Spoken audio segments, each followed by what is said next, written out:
Kung napanood yung video ko nung nakaraan, ang naka-record ko lang na na-receive na dividend pay is 556. Ang na-receive ko naman na dividend ng 2023 ay 3,617.4. So, yun lang yung naka-record ko. Maunti lang ng 2022 kasi hindi naman ako nagdi-dividend investing dati. Bale, trading lang ako, tapos napapasok lang ako sa AREIT. Ayun, doon ako nag-umpisa ng dividend investing. Kasi yung trading minsan nalulugi ako eh. Dahil nga baguhan tayo sa stock market, tapos nadadala pa ng emotion, so nabibenta kahit lugi. So, ayan, habang tumatagal, yan, natututo na, no? And sana, dumating ang panahon na mas gumaling na ako sa technical analysis at saka sa fundamental analysis para sigurado na talaga ako sa lahat ng ginagawa ko. But for now, habang hindi pa tayo ganun kagaling sa analysis, either technical or fundamental,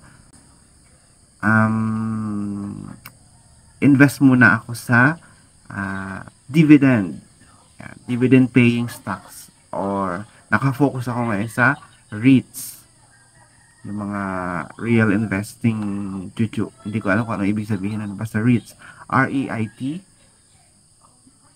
Lagay ko na lang sa description kung ano ba ibig sabihin ng REITs, or pwede mo siyang hanapin sa Google kung medyo hindi mo naintindihan.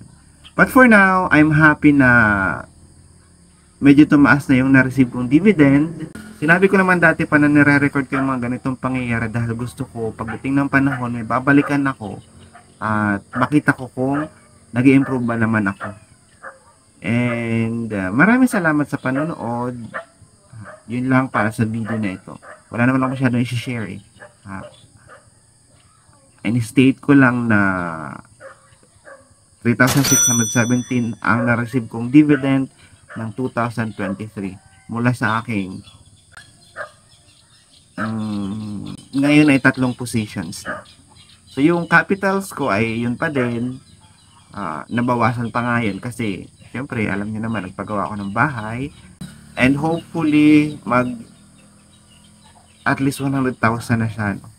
Lang hindi ko alam kung kailan siya mangyayari, pero sa ngayon stable pa naman siya dun sa ganong capitals, and hindi ko pa siya nadadagdagan at wala pa akong pandagdag. Bali ang nare-reinvest ko lang ay yung dividend ko na natanggap, binili ko na lang ng position. Ayun lang para sa video na ito. Salamat sa panonood at Happy New Year.